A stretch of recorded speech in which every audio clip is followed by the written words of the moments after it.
Hello, I'm your host, James Dorsey. Please subscribe to my newsletter and or YouTube channel, where you can click the notification button for more updates. Also, allow me to thank all who have demonstrated their appreciation for my column by becoming paid subscribers. This enables me to ensure that it continues to have maximum impact. Maintaining free distribution means that news websites, blogs, and newsletters across the globe can republish it. If you are able and willing to support the column, please become a paid subscriber by clicking on Substack on the subscription button at www.jamesndorsey.substack.com and choosing one of the subscription options. Or support me on Patreon at patreon.com/Mideast Soccer. Thank you, take care, and best wishes.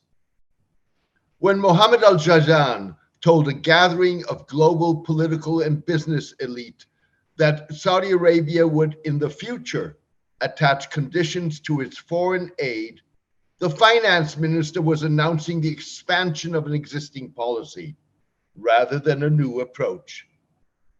Coined Saudi First, the new conditionality that ties aid to responsible economic policies and reforms, not just support for the kingdom's geopolitics, makes perfect sense.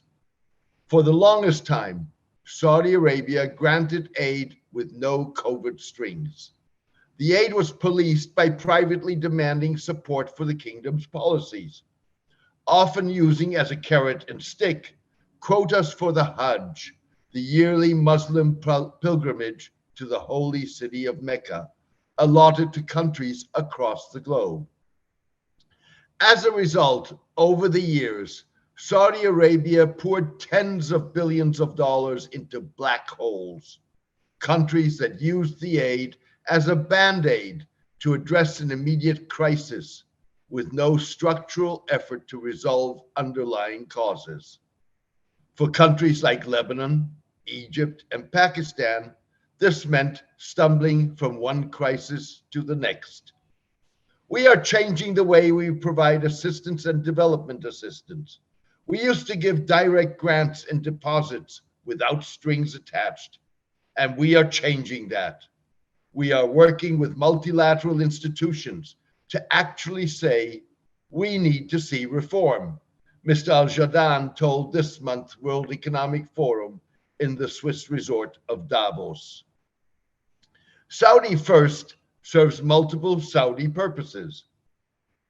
It ties geopolitical drivers of Saudi aid to economic criteria that are likely to enhance the kingdom's influence, create opportunities for Saudi investment and business, and enhance its ties to recipient countries.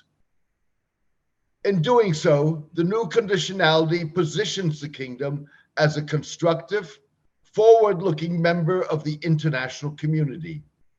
It aligns Saudi Arabia more closely with multilateral institutions like the World Bank and the International Monetary Fund, or IMF, regional development banks, and major donors such as the United States and the European Union.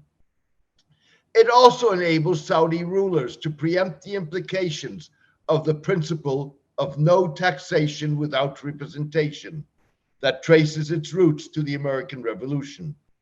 Saudi Crown Prince Mohammed bin Salman's social and economic revamping of the kingdom, while tightening the political screws as part of his plan to diversify the kingdom's economy, has involved introducing taxes with no political participation.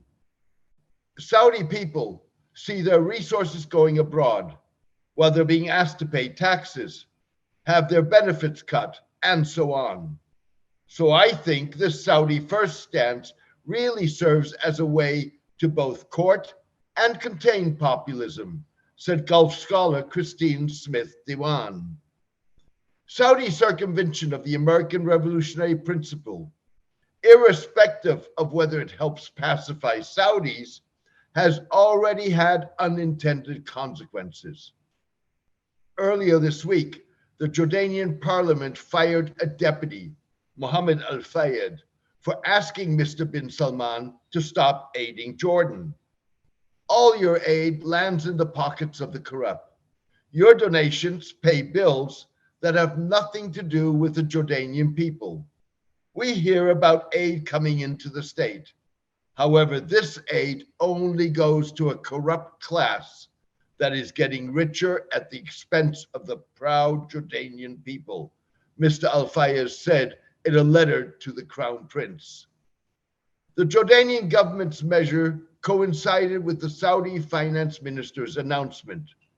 Mr. Al-Fayez wrote the letter in December at the height of clashes in the southern city of Ma'an between security forces and protesters angry about rising fuel prices and poor governance.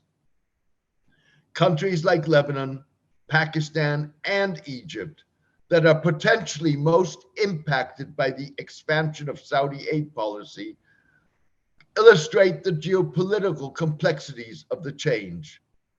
For Saudi Arabia, Lebanon is about countering Iran and its Lebanese Shiite proxy Hezbollah, a powerful militia and political movement with significant influence in government and the country's power structure.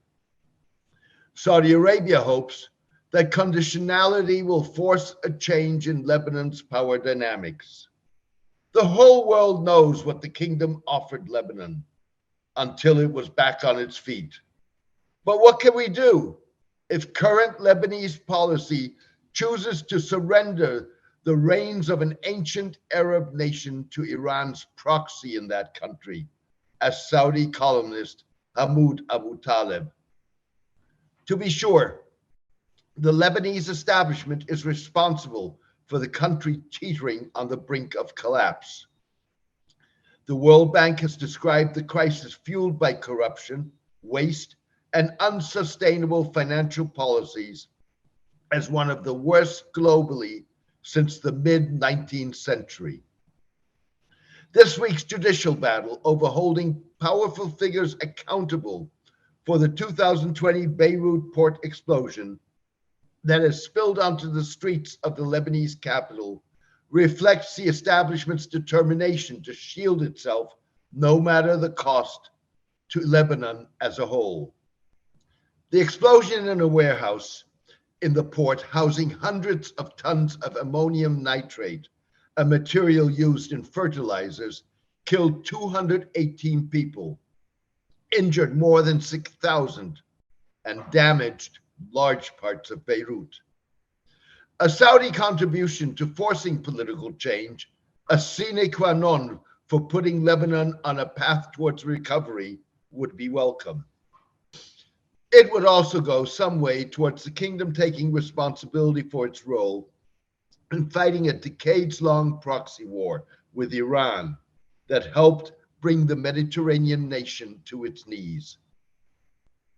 That is, if the conditions imposed by Saudi Arabia are tailored in ways that contribute to change while seeking to alleviate the pain the Lebanese endured, with the Lebanese pound losing 95% of its value, prices skyrocketing, and purchasing power demolished.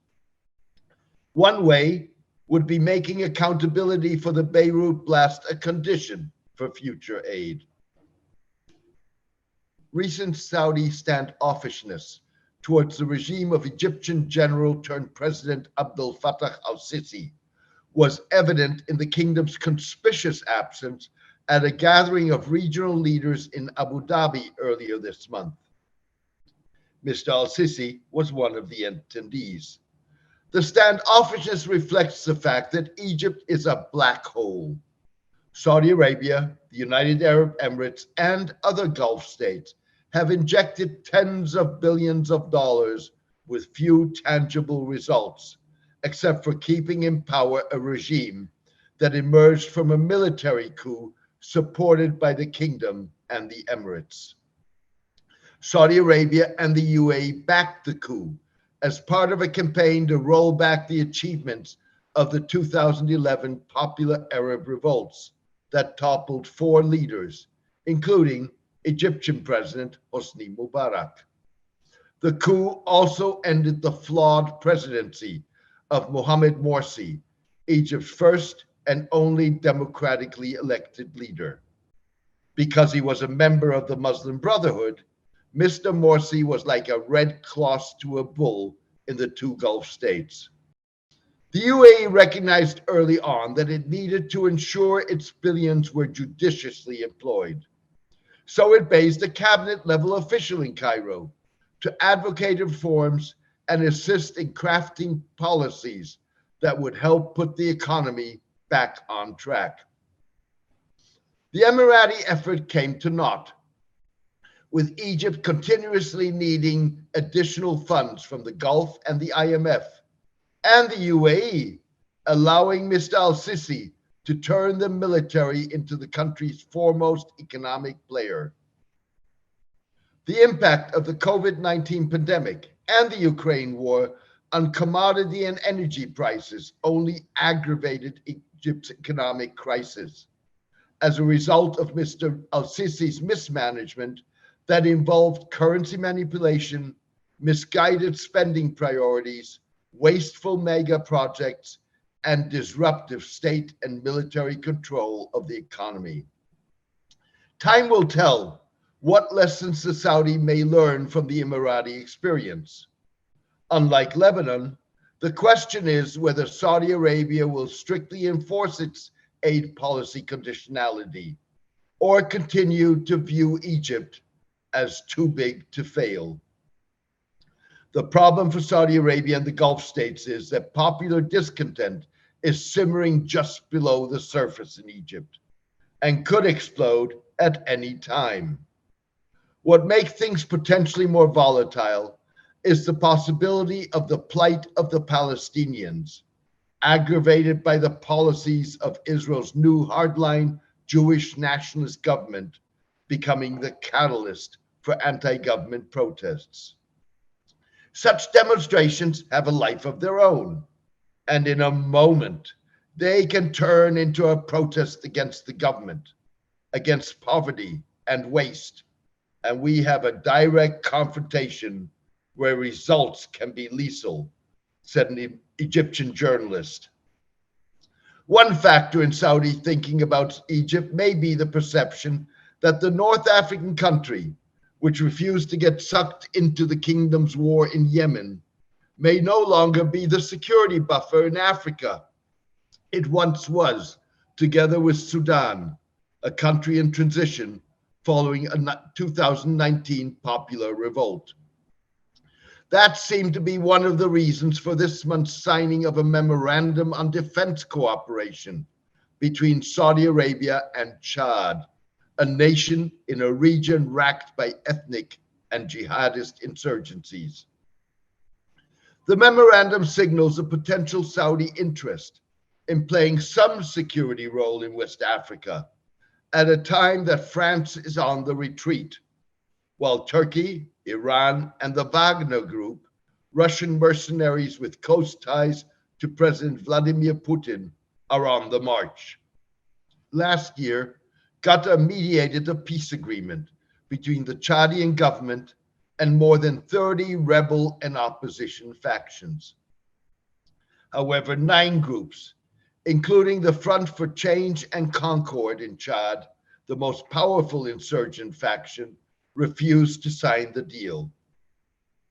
The likelihood of Saudi Arabia taking on an expanded security role far from its shores may be slim in the immediate future.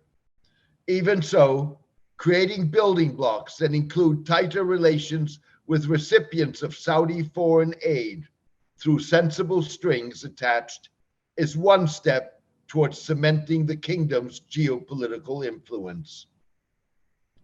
Thank you for joining me today. I hope you enjoyed the podcast. Also, thank you to all who have demonstrated their appreciation for my column by becoming paid subscribers. This allows me to ensure that it continues to have maximum impact. Maintaining free distribution means that news websites, blogs, and newsletters across the globe can republish it. If you are able and willing to support the column, please become a paid subscriber by clicking on Substack on the subscription button at www.jamesmdorsey.substack.com and choosing one of the subscription options. Or support me on Patreon at patreon.com/Mideast Soccer. Please join me for my next podcast in the coming days. Thank you. Take care and best wishes.